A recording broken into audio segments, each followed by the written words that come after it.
Good morning, 美人鱼.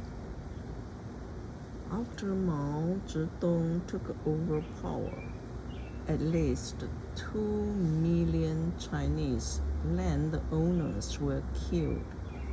Though my grandfather, who owned land, survived, he and his family all suffered since, one way or another. I have been thinking about the possible reasons my grandfather could escape being killed, and I came up the following.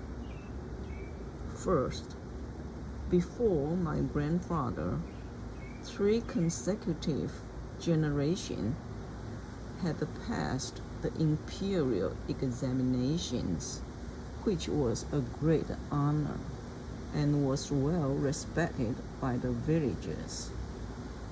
Second, not only they were cultured people, the whole family were kind. No one in the village hated them. For example, like my grandmother,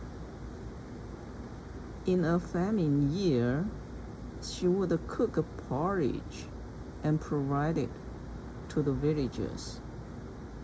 Third, my ancestors bought the lands by the salary they earned working in the city. It was a reasonable and natural thing. No one had a problem with that.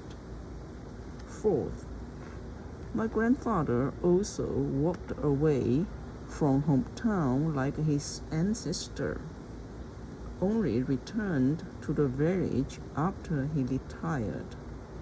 No opportunity for him to have any conflict with any villager. Fifth, 2 of his sons-in-laws were relatively high-rank officers of Liberation Army. That could be more helpful at that time. Military officers did enjoy quite some privilege, so the related family maybe could benefit too, more or less. However, his offspring's sins fell short before other Chinese citizens. When I was little, I stayed with my maternal grandmother. When I started to go to school, something strange happened. The teacher kept asking me what family class status I was born in. I had heard the other classmates said middle, lower, and poor peasant. I believe that's what she meant, the family class status. At that time, I didn't know yet there was also rich peasant and landowner class status. And these 2 classes were bad classes, were people's enemy. I told the teacher I would ask my grandmother, and my grandmother told me she would write to my father for the answer. My parents lived far away. Days later, my teacher became impatient and asked me for my family class status more and more often. I didn't know yet at that time, as the offspring of landowner had no right to go to school. Schools were only opened for the offspring of poor people. I thought, my grandmother is a nice person. I am a nice person. My parents must be nice people too. So I must be the same as others. I felt like I didn't give my teacher the answer. I couldn't come to school anymore, and I love school.